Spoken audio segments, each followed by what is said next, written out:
viu? Não. Vai ter aqui? Nunca imaginei, gente, que a gente ia falar sobre política. Política, mas será que as pessoas vão querer saber de política? Você gostava de política? Não?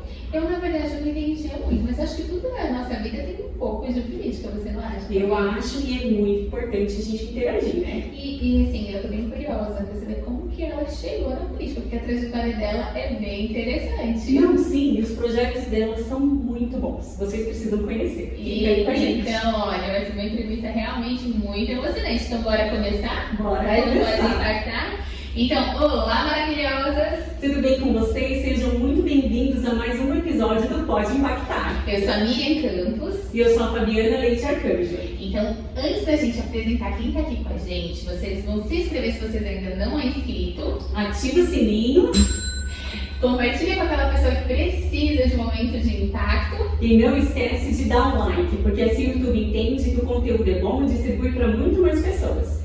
Então, hoje a gente vai falar com uma médica. Uma médica pediatra. Ela também é pediatra do município aqui de Barueri. Nossa, quem é ela, amiga? E além disso, ela é casada e ainda tem 4 filhos. Como que concilia a medicina, como vereadora, ela ainda é pastora. E 4 filhas mulheres. Mulheres, o marido dela deve adorar, né? Muita mulher. Então, com vocês aqui com a gente hoje no Pode Impactar, doutora Cláudia Marques. Seja muito bem-vinda, doutora. Bem-vinda. Uau! Muito obrigada, meninas, Miriam, Fabiana, por a gente estar aqui e poder falar para vocês um pouquinho do que a gente vive. O que a gente vive é muito importante, né? Então, muito obrigada aqui por estar presente nesse Pode Impactar. Sim, a gente que agradece. Uma honra tê-la aqui com a gente hoje. E a gente está bem curiosa, doutora Cláudia, como que foi a sua trajetória, primeiro no mundo da medicina, como que você foi para medicina? Bom, primeiro, na minha adolescência, um dia meu pai chegou e falou assim, não lembro nem porquê, eu lembro desse momento, né? Aí eu ficaria muito feliz se um filho meu fosse médico, né? E aquilo ali ficou guardadinho no meu coração, né? Eu fiquei pensando naquilo, né? Ainda não tinha nenhuma profissão definida, não sabia o que fazer. E eu fui vendo todas as possibilidades do que eu poderia fazer. E aquilo estava guardado e eu fui vendo, me projetando, como seria eu médica. E aí eu gostei disso, comecei a falar que eu ia ser médica. Comecei a falar que ia ser médica pediatra. Olha, Nossa, pediatra. E por que pediatra?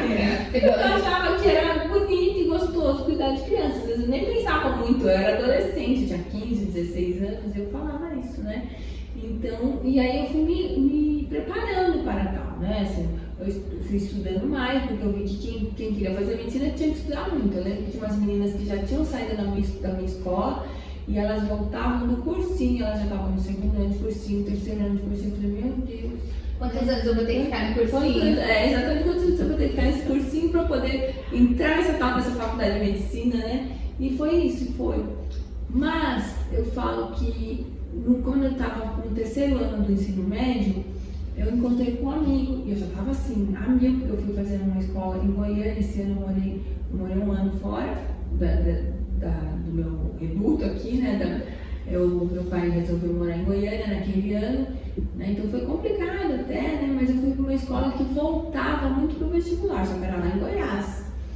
E numa dessas que eu vim aqui visitar meus amigos, um amigo disse, você vai fazer medicina? Você é louca? Medicina? Ninguém passa medicina? Aí eu me desanimei, abaixei a cabeça e no final de fazer inscrição eu fiz para química, gente. Nossa! Você disse Pra química. Você vê como uma pessoa capaz de influenciar. Aí eu peguei e prestei química. Eu passei em química na USP Ribeirão Preto. Fiz um semestre de química na USP. Comecei o segundo semestre e eu não estava feliz. Eu tinha 17 para 18 anos. E eu já teve um semestre. E eu já havia feito um semestre. Eu falei, eu não estou feliz aqui. Eu não me vejo fazendo isso. E eu vi os alunos da medicina passando, eu falei, eu quero estar onde eles estão. Lá na universidade, na USP Ribeirão Preto, tinha medicina, química, enfermagem. E eu falei, eu quero estar onde eles estão, eu não quero estar aqui. Né? E eu achava que eu ia passar na USP São Paulo ou na USP Ribeirão, era o que eu queria, né? Mas voltei, fiz cursinho, né? Aí terminei aquele ano fazendo cursinho. não passei. Fiz tudo quanto é faculdade, prestei tudo quanto é faculdade, não passei. Deus sabe de todas as coisas, vamos lá. Vamos para outro cursinho e vamos estudar mais ainda. Eu estudei, gente. Eu tinha dor nos glúteos, para não falar outra coisa, mas eu tinha muita dor de tanto ficar sentada na cadeira. De tanto ficar na cadeira. Eu tinha um cursinho, pegava trem, pegava ônibus para chegar lá no cursinho, lá na Tamandaré, para voltar para minha casa na periferia da Zona Norte de São Paulo, para poder sentar e ficar estudando até tarde. Dava uma pausinha lá pelas 6, 7 horas e voltava a estudar até 10, 11 horas. Todos os dias. Todos os dias, de segunda a sábado eu acabava às 18, mas segunda a sexta eu acabava lá pelas 10 horas. E foi assim a minha trajetória. Falei também, agora eu não vou prestar nenhuma faculdade particular, eu vou prestar só faculdade pública. Vocês têm Unesp, Unicamp e USP, né? E aí, foi na minha gloriosa Unesp foi que eu passei, né? E aí eu fiz faculdade de ensino em Botucatu, né? Que é uma faculdade renomada, que tem um hospital das clínicas imenso, eu tenho grandes e enormes e maravilhosos colegas lá que são docentes hoje lá, que são da minha turma, né? Porque deixaram suas marcas e outros que estão espalhados pelo Brasil, com grandes marcas que a gente teve um grande ensinamento lá, né? Eu cheguei lá.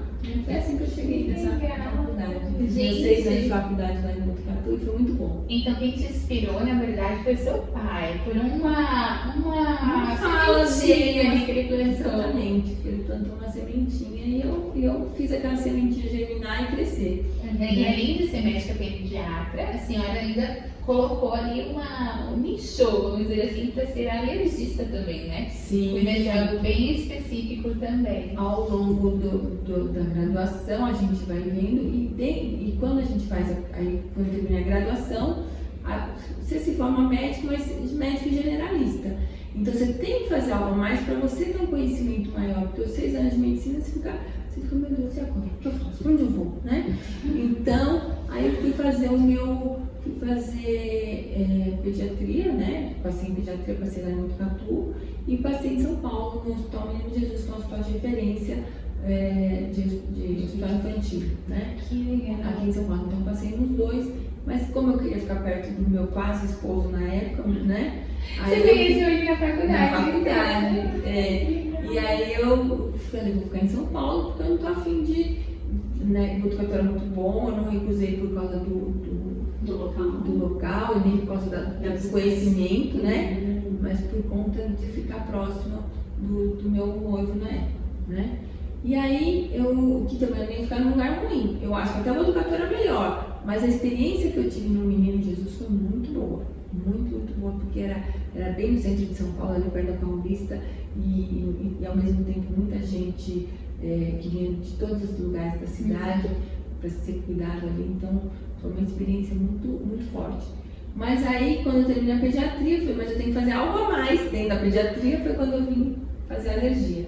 Bastante estudar, a gente tá vendo, não basta ser médica, estudar só um cursinho, quando termina a faculdade não para de estudar. Tem muita gente que acha, né, agora que é médica, agora eu vou descansar. E como que é a rotina? Tem que ficar estudando, né? Não, e você vê que o amor tá ligado na história dela ali o tempo inteiro, né? Porque surgiu do pai, uma relação de amor de pai para filha, colocou a semente nela, e depois quando ela tem que tomar uma nova decisão de para onde ela vai, o coração ali foi determinante de novo. Que legal, que legal. E a paixão pela profissão é da mesma forma? O coração? Sim, eu amo fazer o que faço, gente, mas eu falo do coração, sai da alma. Amo fazer o que faço, que é cuidar de pessoas, cuidar principalmente das crianças, mas cuidar do ser humano.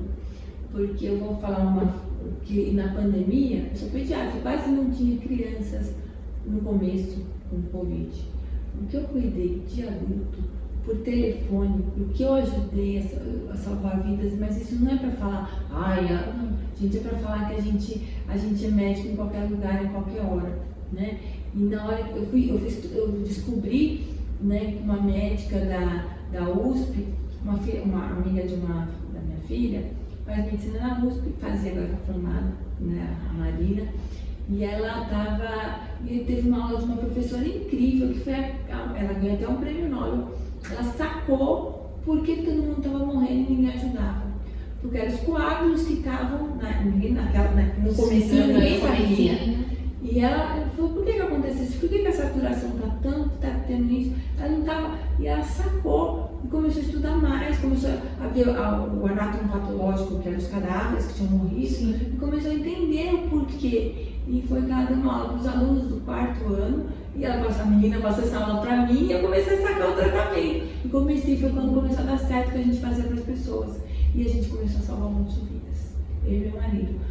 Faz como você tá. Eu falo, vai na farmácia. Eu falo, tu fez o oxímetro, fez tudo para comprar o oxímetro. Porque a gente não podia ver as pessoas. Eu comprei também nessa época. Não, vai lá comprar o oxímetro. Eu preciso saber como você está falando para saber se a pessoa não está cansada. Você fala comigo todo dia. Eu tinha as folhas, era um prontuário online. Eu todo dia ligava para todos. Teve dia que eu tinha 20 pacientes para mim. E eu ficava acompanhando esses pacientes por 14 dias. Nossa, que engraçado. Olha só, porque assim, na pediatria, o olhar para a criança é muito importante, né? Porque a criança não vai te dizer o que ela tem. Então você precisa ter um olhar aguçado de acolhimento mesmo para entender. E você aí foi exatamente ao contrário, porque você não podia nem olhar para o seu paciente, mas assim também você conseguiu. Mas eu tinha que ouvir a voz. Eu falava com um amigo, falado, eu quero ouvir você todo dia. E ele é muito detalhista, ele é ator. E ele tinha perdido a prima, né? Foi uma coisa muito triste, porque assim, ela sentou no sofá, né? E foi por causa de coágulos, né? Então, e ele é irmão da minha cunhada, e ela falou, você vai falar com a Cláudia, porque você tem que falar. E ele falou comigo todos os dias. E ele eu falo assim, eu falo sua saturação, eu quero ouvir sua voz. Então, às vezes a gente não conseguia se falar. Ele me mandava áudios longos, detalhados, de cada coisa que estava acontecendo com ele.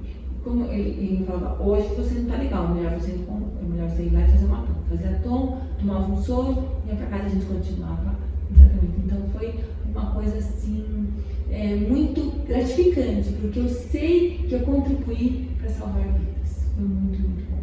Né? Então, e quem não chegou nesse começo, porque a gente atuar no começo, a gente perdeu. Sim. Então, teve 2 pessoas muito próximas que a gente perdeu. Sim.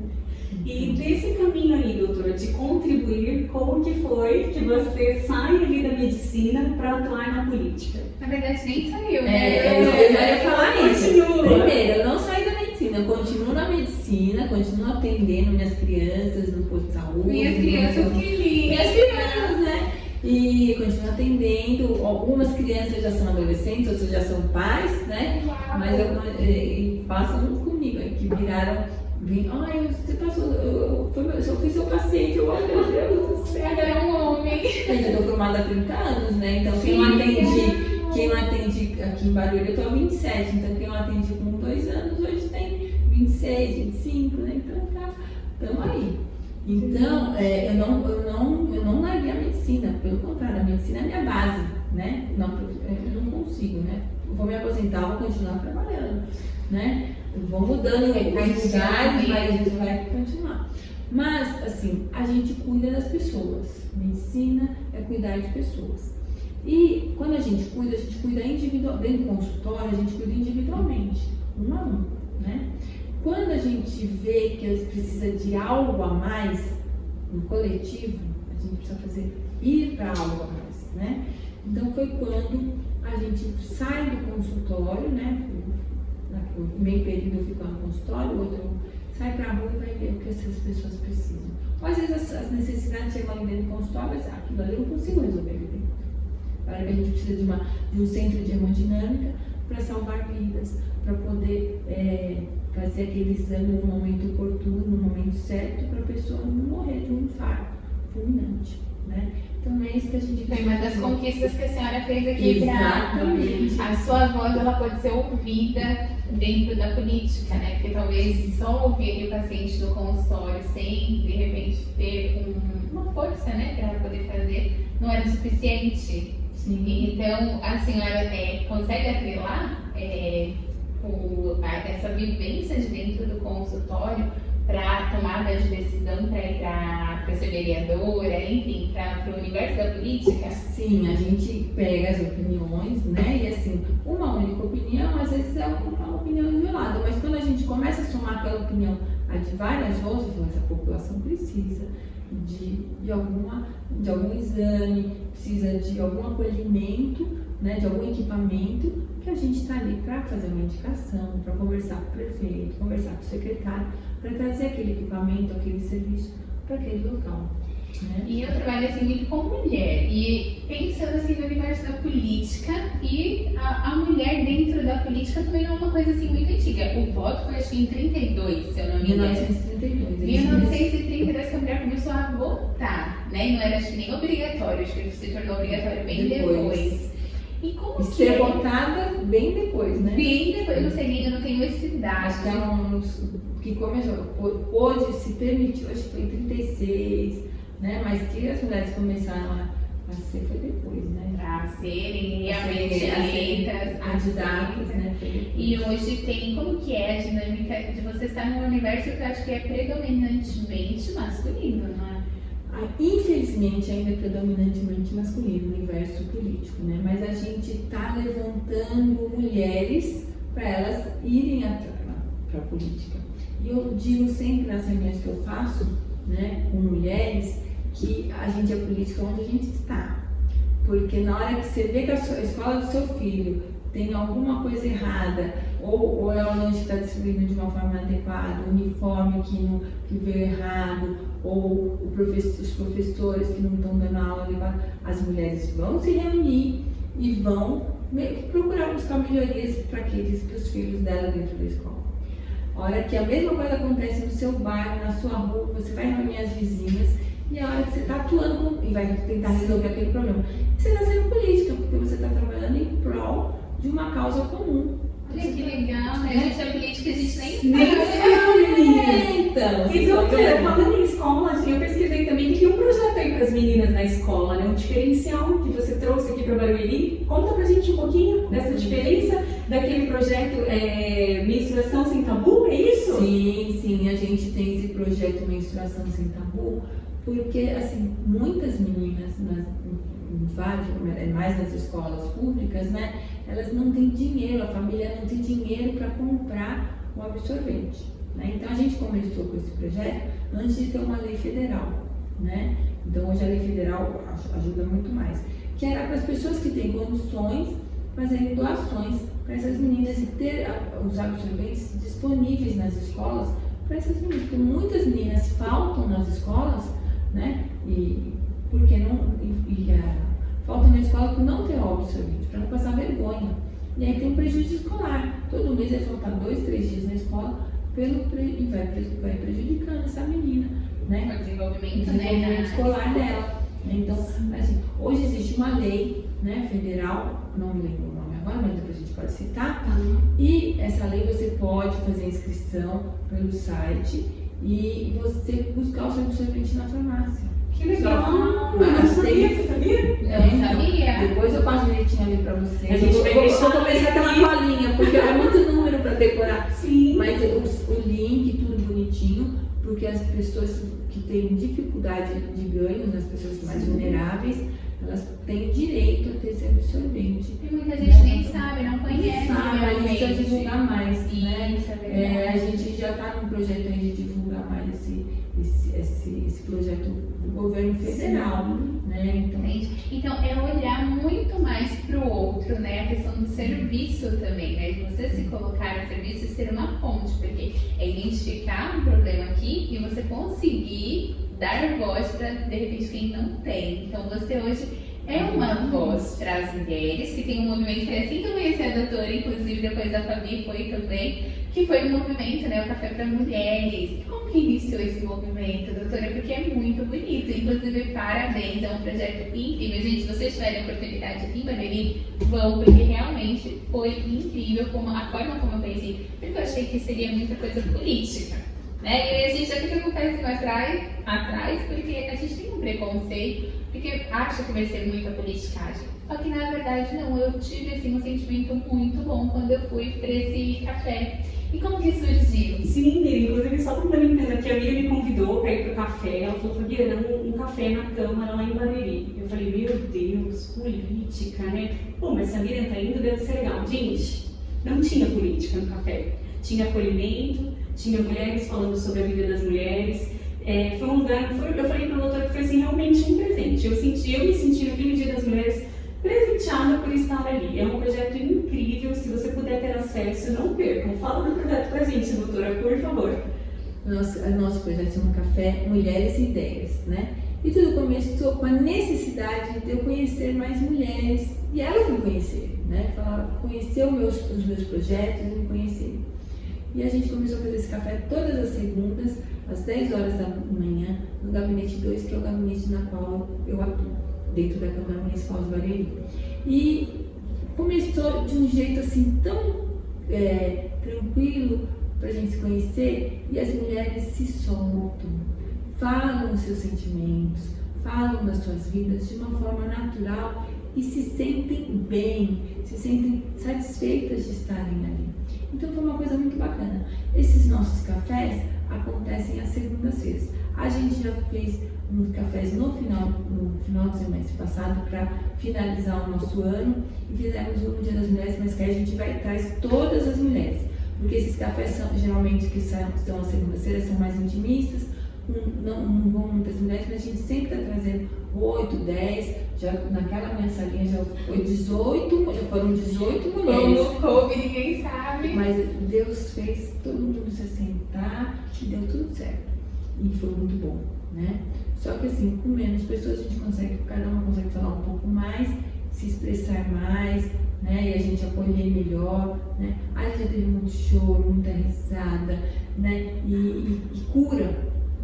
Vocês acreditam? Sim, com certeza. Porque no primeiro dia que eu fui lá, eu chorei muito, eu me emocionei muito com a história de cada uma delas. Elas já estavam contando meio que um resultado do processo que elas tinham passado pelo café, né? Exatamente. Então, assim, a gente acaba se envolvendo. Eu falo que nós, mulheres, ali esse projeto é para a gente formar uma unidade.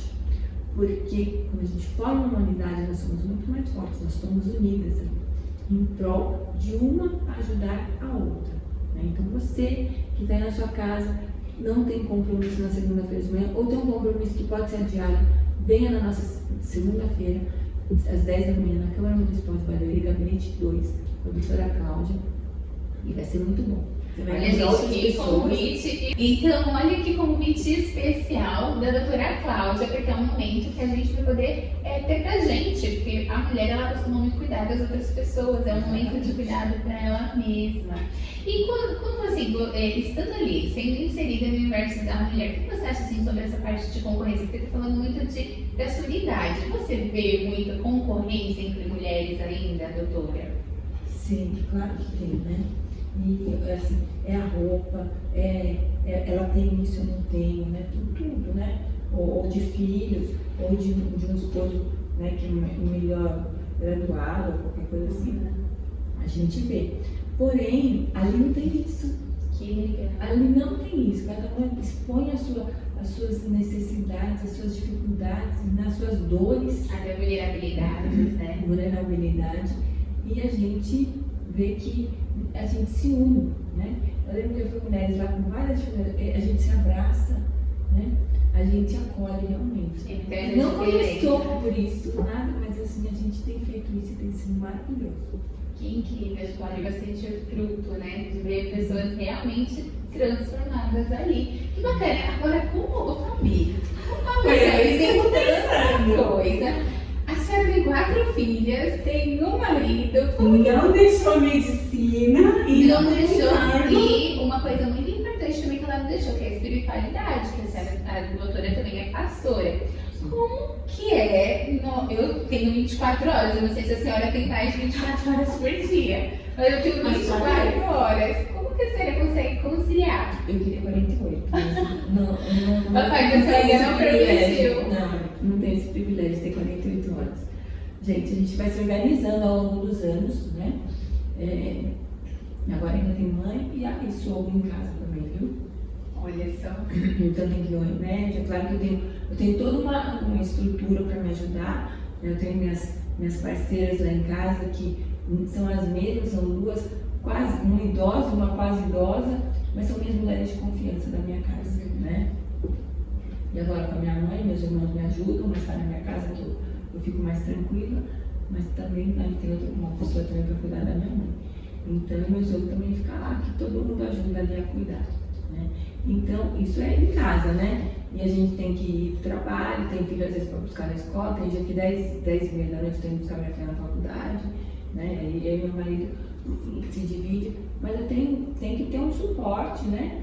Mas a gente tem que estar presente, porque filho, se você não está presente, né? Voa, né? E uma casou recentemente, né?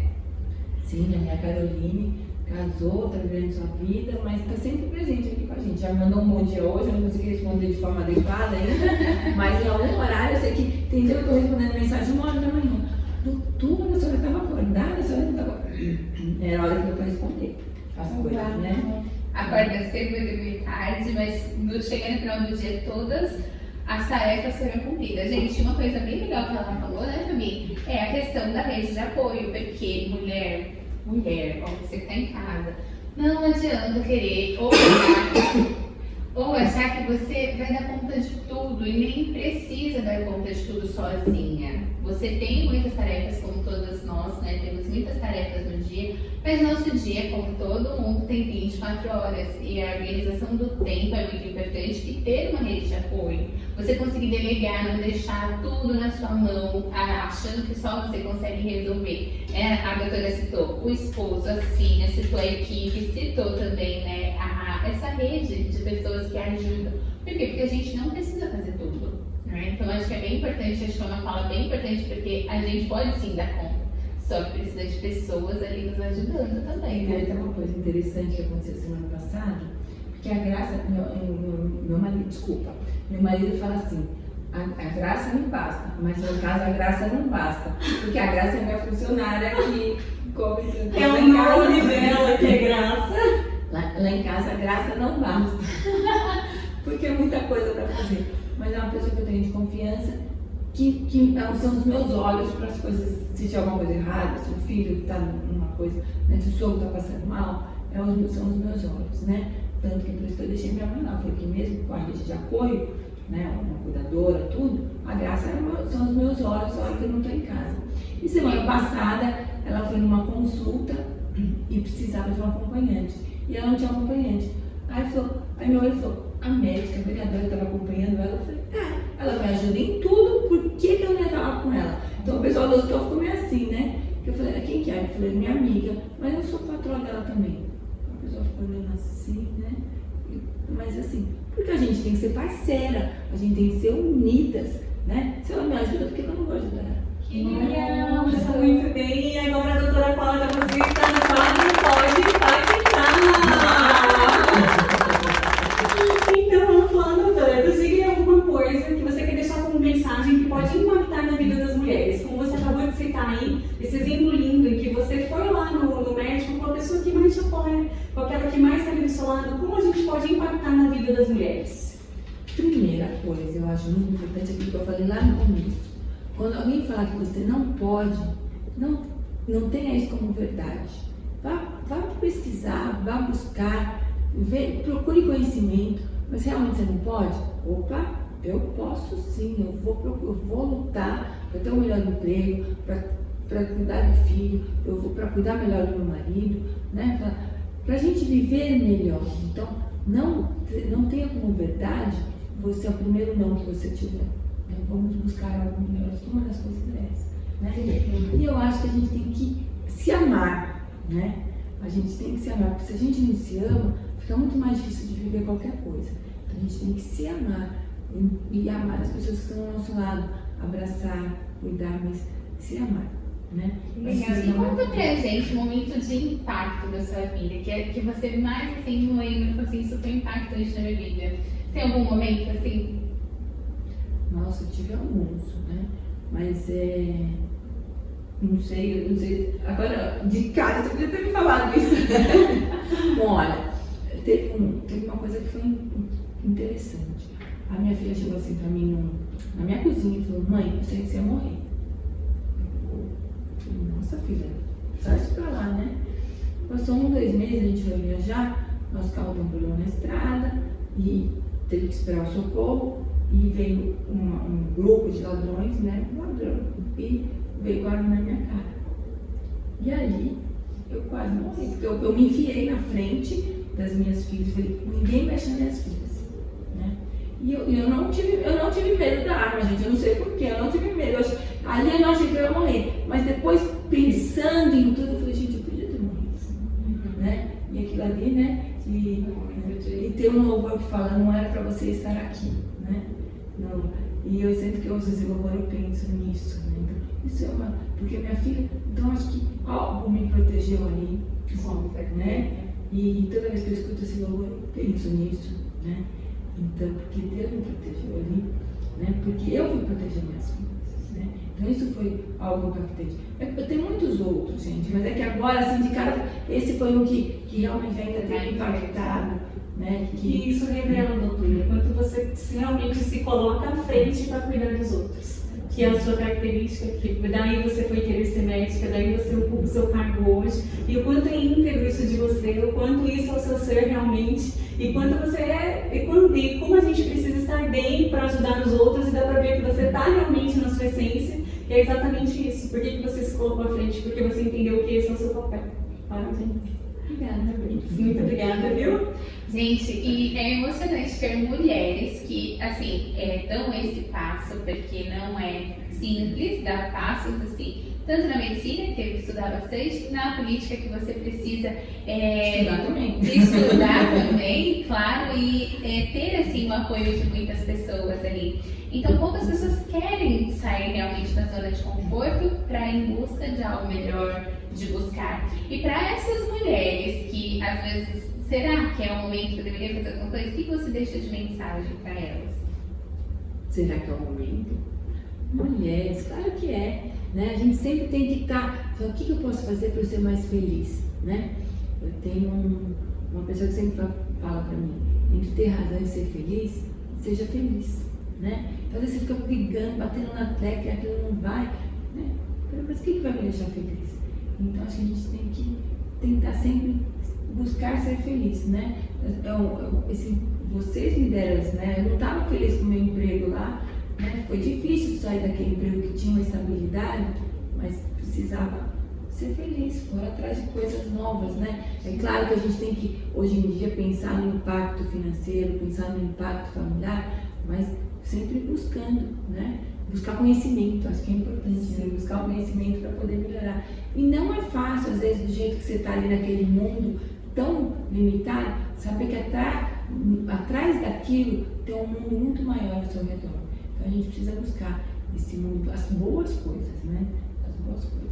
Que legal, é uma honra ter te recebido aqui, doutora. Um bate-papo muito gostoso, a tua história, a tua trajetória é inspiradora, que muitas mulheres se levantem, né, daquilo. E tem uma frase que eu gosto muito, que eu inclusive ouvi, né, no gabinete, que é: lugar de mulher é onde ela quer estar e não onde querem que ela esteja, né? Então, você mulher pode sim, você tem toda a capacidade, todo o potencial para aquilo que você quer realizar. E olha, a história da doutora Cláudia vem para inspirar, para que a gente busque sempre a nossa melhor versão. Gratidão, doutora Cláudia. Quer deixar mais uma mensagem? Miriam e Fabiana, por esse convite. Eu aprendi muito com vocês nessas nossas conversas preliminares aqui no nosso encontro, e eu estou muito grata por esse convite. E vamos viver, ser felizes, mulheres, se amar. Ai, gratidão, doutora Cláudia. Olha, você que acompanhou hoje o episódio, a gente também agradece por você estar aqui buscando conhecimento, por você também querer algo diferente na sua vida. Então, parabéns, e a gente se encontra no próximo episódio do Pode Impactar!